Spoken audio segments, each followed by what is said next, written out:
long whilst we were waiting for the coming of Godalming and Quincey Morris. The Professor tried to keep our minds active by using them all the time. I could see his beneficent purpose by the side glances which he threw from time to time at Harker. The poor fellow is overwhelmed in a misery that is appalling to see. Last night he was a frank, happy-looking man, with strong, youthful face, full of energy, and with dark brown hair. Today he is a drawn, haggard old man, whose white hair matches well with the hollow burning eyes and grief-written lines of his face.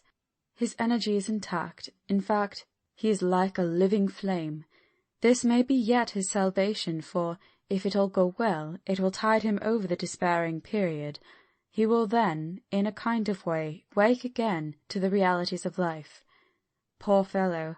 I thought my own trouble was bad enough, but his— The Professor knows this well enough, and is doing his best to keep his mind active. What he has been saying was, under the circumstances, of absorbing interest. So well as I can remember, here it is. I have studied over and over again since they came into my hands all the papers relating to this monster, and the more I have studied, the greater seems the necessity to utterly stamp him out. All through there are signs of his advance, not only of his power, but of his knowledge of it. As I learned from the researches of my friend Arminius of Budapest, he was in life a most wonderful man, soldier, statesman, and alchemist, which latter was the highest development of the science knowledge of his time. He had a mighty brain, a learning beyond compare, and a heart that knew no fear and no remorse. He dared even to attend the schoolments, and there was no branch of knowledge in his time that he did not essay. Well, in him the brain power survived the physical death, though it would seem that memory was not all complete. In some faculties of mind he has been, and is, only a child, but he is growing, and some things that were childish at the first are now of man's stature. He is experimenting, and doing it well, and if it had not been that we have crossed his path, he would be yet. He may be yet if we fail, the father or furtherer of a new order of beings, whose road must lead through death, not life. Harker groaned and said, "And this is all arrayed against my darling.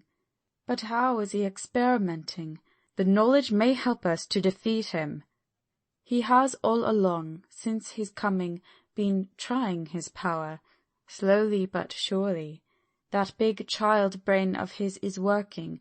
Well for us it is as yet a child brain, for had he dared, at the first, to attempt certain things, he would long ago have been beyond our power. However, he means to succeed, and a man who has centuries before him can afford to wait and to go slow. Festina lente may well be his motto." "I fail to understand," said Harker warily. "Oh, do be more plain to me. Perhaps grief and trouble are dulling my brain." The Professor laid his hand tenderly on his shoulder as he spoke. "Ah, my child, I will be plain. Do you not see how, of late, this monster has been creeping into knowledge experimentally, how he has been making use of the zoophagous patient to effect his entry into friend John's home?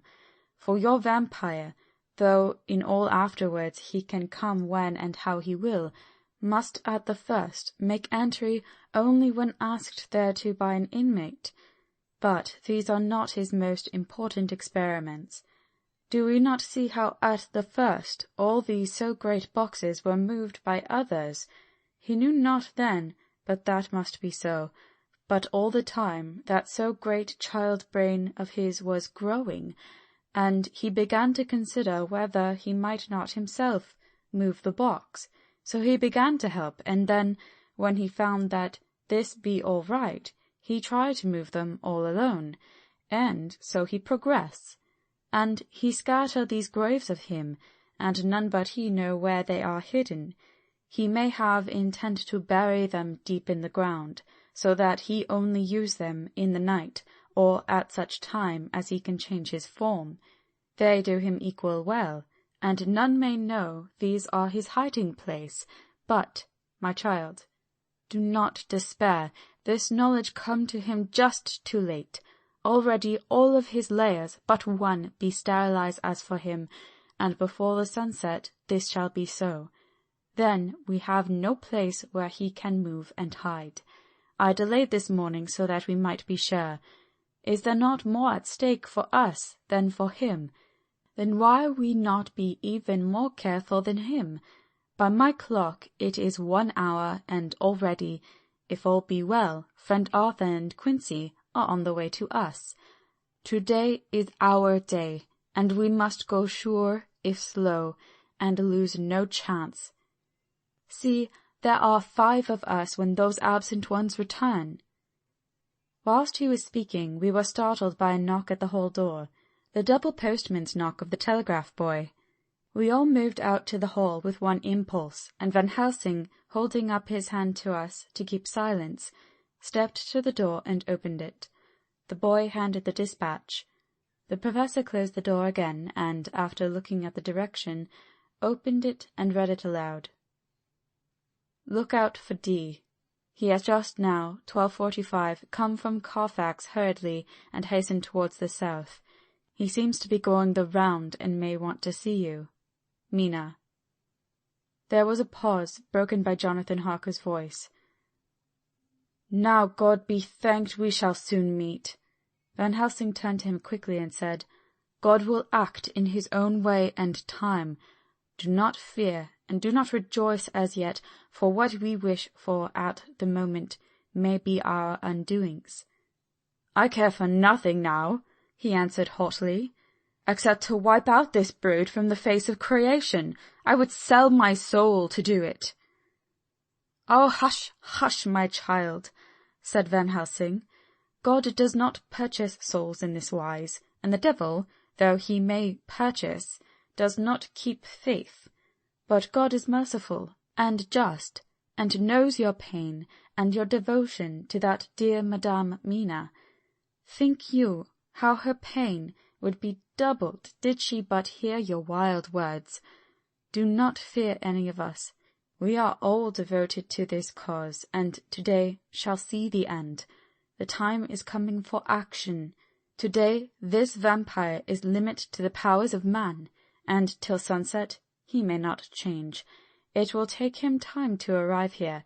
See, it is 20 minutes past 1, and there are yet some times before he can hither come, be he never so quick.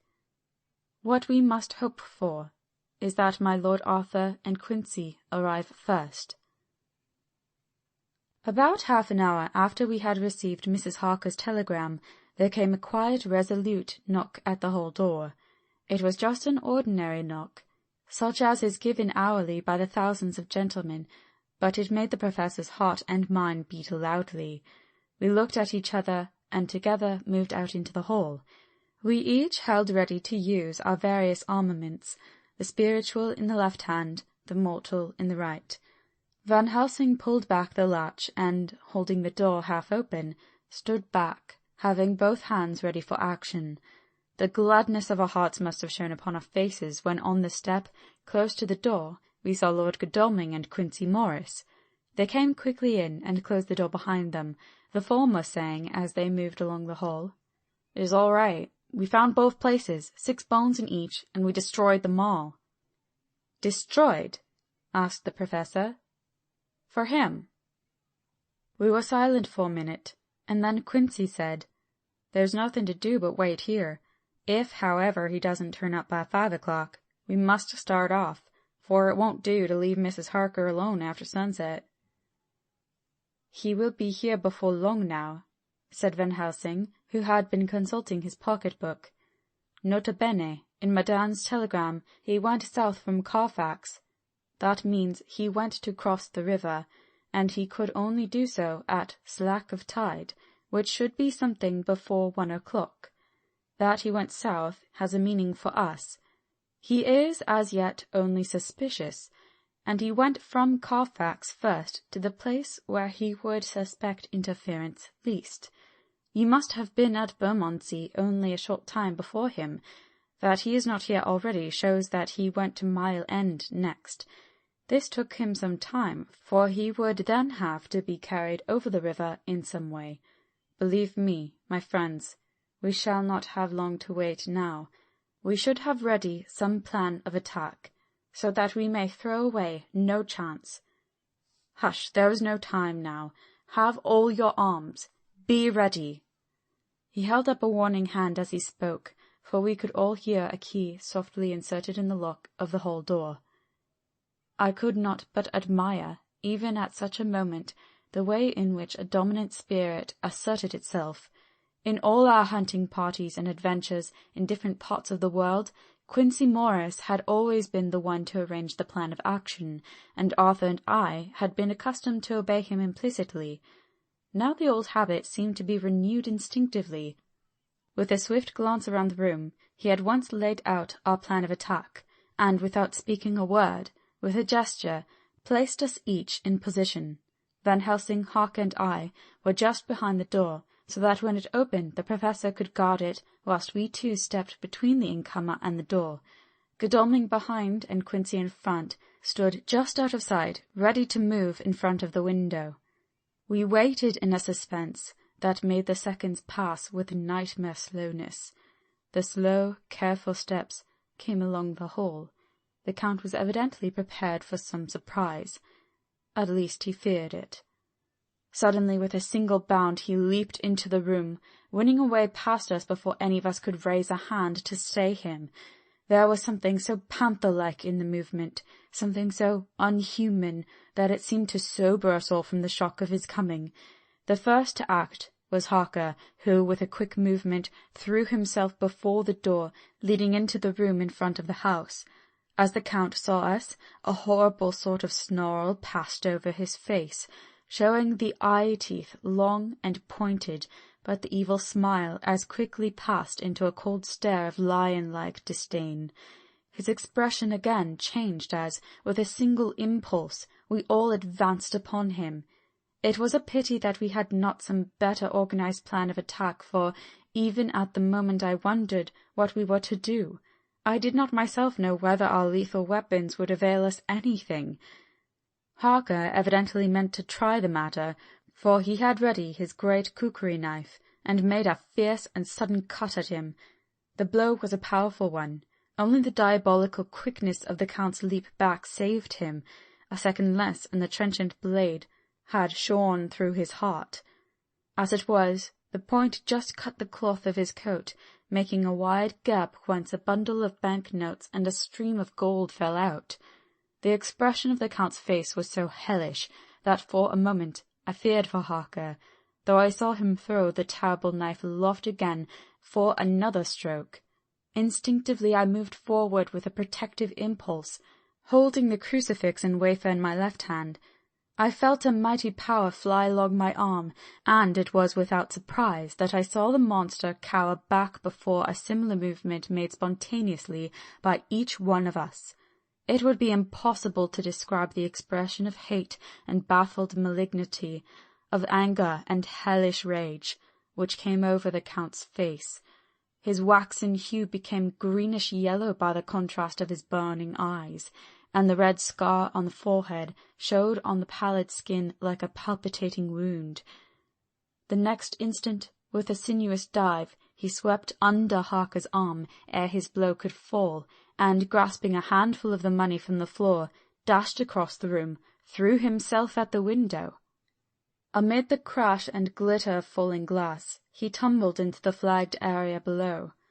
Through the sound of the shivering glass I could hear the ting of some gold as some of the sovereigns fell on the flagging. We ran over and saw him spring unhurt from the ground. He, rushing up the steps, crossed the flagged yard and pushed open the stable door. There he turned and spoke to us. "You think to baffle me, you, with your pale faces all in a row, like sheep in a butcher's. You shall be sorry yet, each one of you. You think you have left me without a place to rest, But I have more. My revenge is just begun. I spread it over centuries, and time is on my side. Your girls, that you all love, are mine already, and through them you and others shall yet be mine. My creatures, to do my bidding, and to be my jackals when I want to feed. Bah!" With a contemptuous sneer, he passed quickly through the door, and we heard the rusty bolt creak as he fastened it behind him. A door beyond opened and shut. The first of us to speak was the Professor, as, realizing the difficulty of following him through the stable, we moved towards the hall. "We have learnt something, much, notwithstanding his brave words. He fears us. He fear time, he fear want, for if not, why he hurry so? His very tone betray him, or my ears deceive. Why take that money? You follow quick. You are hunters of wild beast, and understand it so. For me, I make sure that nothing here may be of use to him, if so that he return." As he spoke, he put the money remaining into his pocket, took the title deeds in a bundle as Harker had left them, and swept the remaining things into the open fireplace, where he set fire to them with a match. Godalming and Morris had rushed out into the yard, and Harker had lowered himself from the window to follow the Count. He had, however, bolted the stable door, and by the time they had forced it open, there was no sign of him. Van Helsing and I tried to make inquiry at the back of the house, but the mews was deserted, and no one had seen him depart. It was now late in the afternoon, and sunset was not far off. We had to recognize that our game was up. With heavy hearts, we agreed with the Professor when he said, "Let us go back to Madame Mina. Poor, poor dear Madame Mina, all we can do just now is done, and we can there, at least, protect her. But we need not despair. There is but one more earth-box, and we must try to find it. When that is done, all may yet be well." I could see that he spoke as bravely as he could to comfort Harker. The poor fellow was quite broken down. Now and again he gave a low groan which he could not suppress. He was thinking of his wife. With sad hearts we came back to my house, where we found Mrs. Harker waiting us, with an appearance of cheerfulness which did honour to her bravery and unselfishness. When she saw our faces, her own became as pale as death. For a second or two her eyes were closed as if she were in secret prayer, and then she said cheerfully, "I can never thank you all enough. Oh, my poor darling!" As she spoke, she took her husband's grey head in her hands and kissed it. "Lay your poor head here and rest it. All will yet be well, dear. God will protect us, if he so will it in his good intent." The poor fellow groaned. There was no place for words in his sublime misery. We had a sort of perfunctory supper together, and I think it cheered us all up somewhat. It was, perhaps, the mere animal heat of food to hungry people, for none of us had eaten anything since breakfast. Or the sense of companionship may have helped us, but anyhow we were all less miserable, and we saw the morrow as not altogether without hope. True to our promise, we told Mrs. Harker everything which had passed, and although she grew snowy white at times when danger had seemed to threaten her husband, and red at others when his devotion to her was manifested, she listened bravely and with calmness. When we came to the part where Harker had rushed at the Count so recklessly, she clung to her husband's arm and held it tight, as though her clinging could protect him from any harm that might come. She said nothing, however, till the narration was all done, and matters had been brought right up to the present time. Then, without letting go of her husband's hand, she stood up amongst us and spoke. Oh, that I could give any idea of the scene, of that sweet, sweet, good woman, in all the radiant beauty of her youth and animation, with the red scar on her forehead, of which she was conscious, and which we saw with grinding of our teeth, remembering whence and how it came, her loving kindness against our grim hate, her tender faith against all our fears and doubting, and we, knowing that, so far as symbols went, she with all her goodness and purity and faith was an outcast from God. "Jonathan," she said, and the words sounded like music on her lips. It was so full of love and tenderness.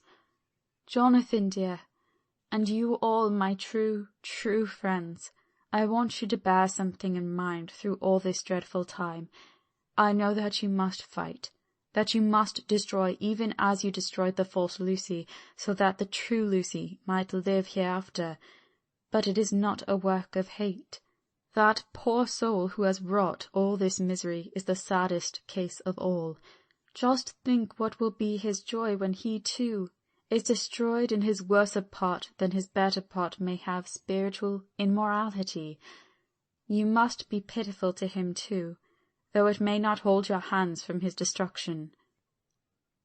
As she spoke, I could see her husband's face darken and draw together, as though the passion in him were shrivelling his being to its core.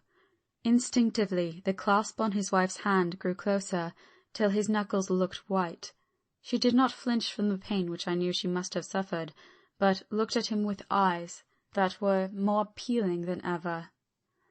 As she stopped speaking, he leapt to his feet, almost tearing his hand from hers as he spoke. "May God give him into my hand just for long enough to destroy that earthly life of him which we are aiming at.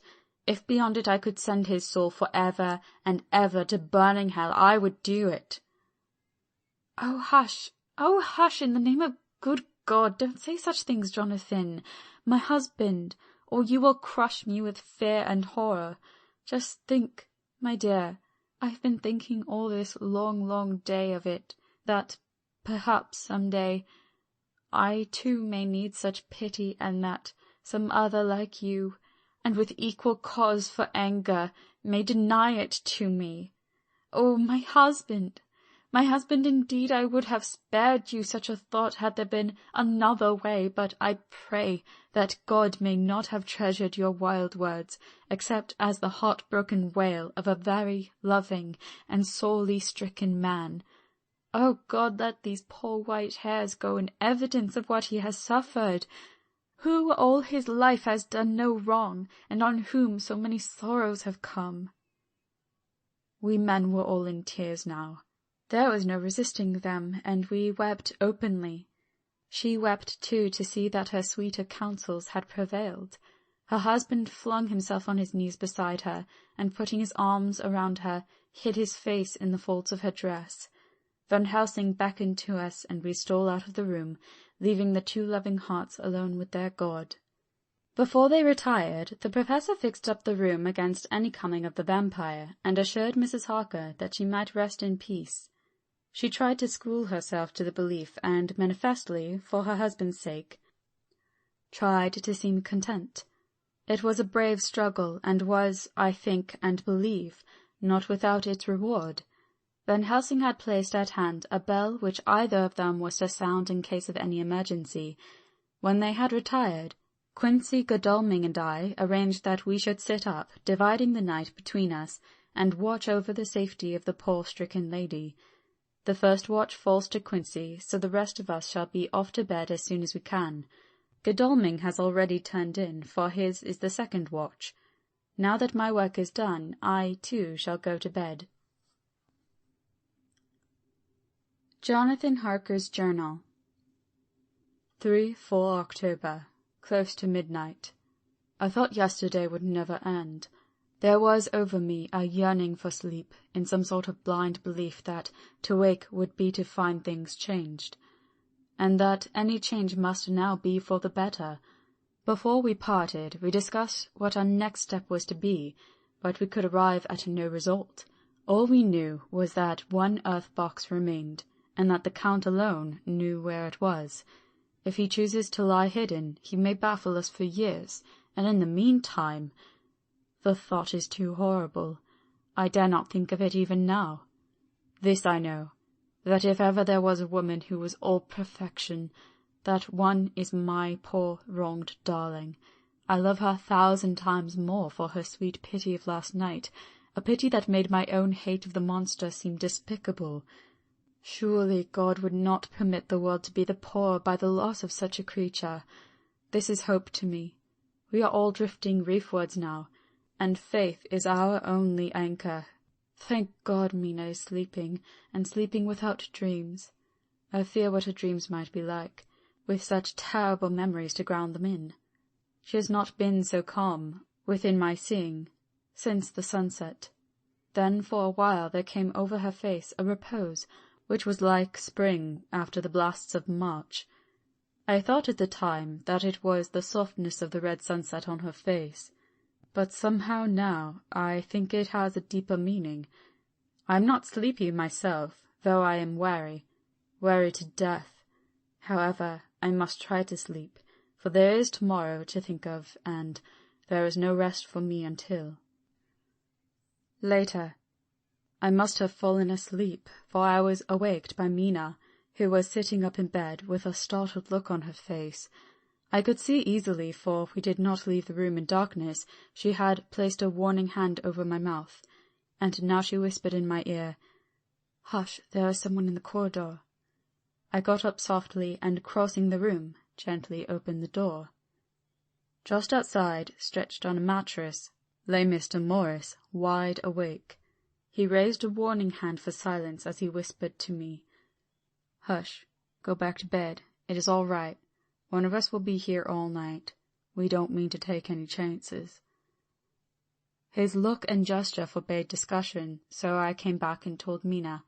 She sighed, and positively a shadow of a smile stole over her poor pale face as she put her arms around me and said softly, "Oh, thank God for good brave men."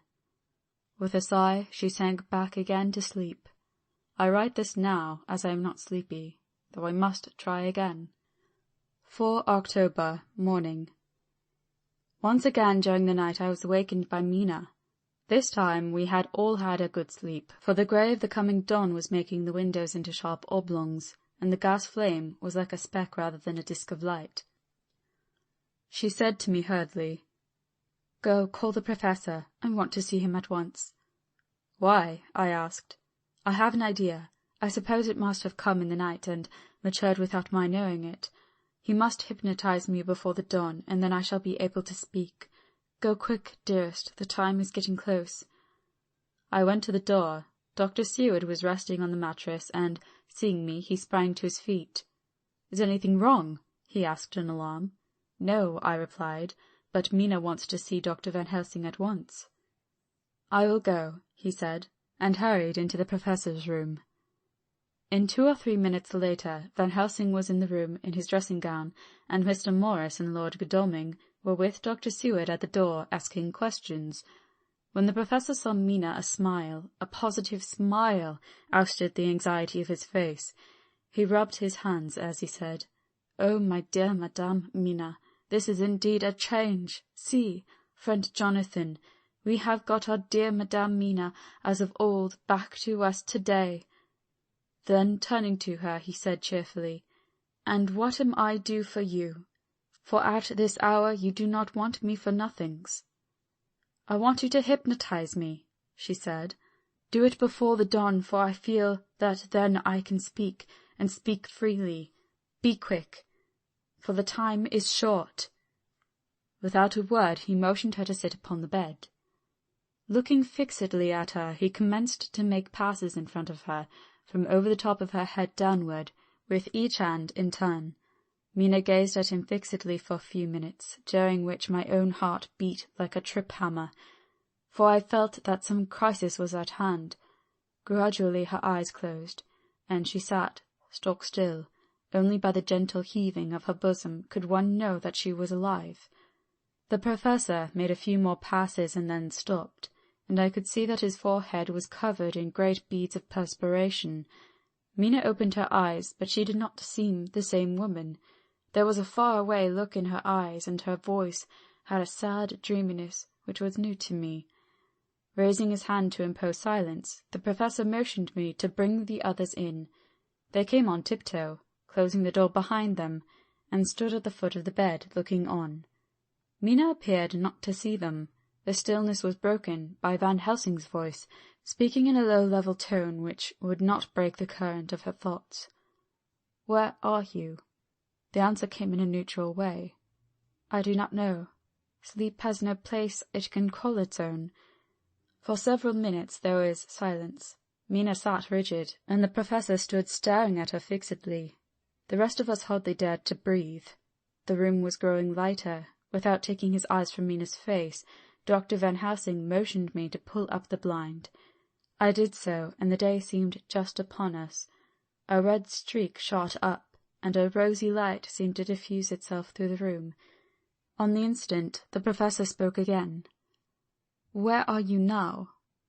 The answer came dreamily, but with intention. It were as though she were interpreting something. I have heard her use the same tone when reading her shorthand notes. "I do not know. It is all strange to me." "What do you see?" "I can see nothing. It is all dark." "What do you hear?" I could detect the strain in the professor's patient voice. "The lapping of water. It is gurgling by, and little waves leap. I can hear them on the outside." "Then you are on a ship." We all looked at each other, trying to glean something each from the other.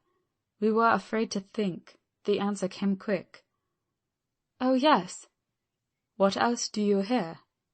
"The sound of men stamping overhead as they run about. There is the creaking of a chain, and the loud tinkle as the check of the capstan falls into the ratchet." "What are you doing?" "I am still. Oh, so still. It is like death." The voice faded away into a deep breath as of one sleeping, and the open eyes closed again. By this time the sun had risen, and we were all in the full light of day. Dr. Van Helsing placed his hands upon Mina's shoulders, and laid her head down softly on her pillow. She lay like a sleeping child for a few moments, and then, with a long sigh, awoke and stared in wonder to see us all around her. "Have I been talking in my sleep?" was all she said. She seemed, however, to know the situation without telling, though she was eager to know what she had told. The professor repeated the conversation, and she said, "Then there is not a moment to lose. It may not be yet too late." Mr. Morris and Lord Godalming started for the door, but the professor's calm voice called them back. "Stay, my friends. That ship, wherever it was weighing anchor whilst she spoke. There were many ships weighing anchor at the moment in your so great port of London.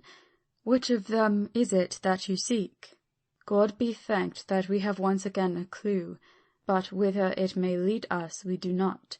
We have been blind somewhat, blind after the manner of men, since when we can look back, we see what we might have seen looking forward if we had been able to see what we might have seen. Alas, but that sentence is in a puddle, is it not? We can see now what was in the Count's mind when he seized that money, though Jonathan's so fierce knife put him in the danger that even he dread. He meant escape. Hear me, escape! He saw that with but one earth-box left, and a pack of men following like dogs after a fox, this London was no place for him.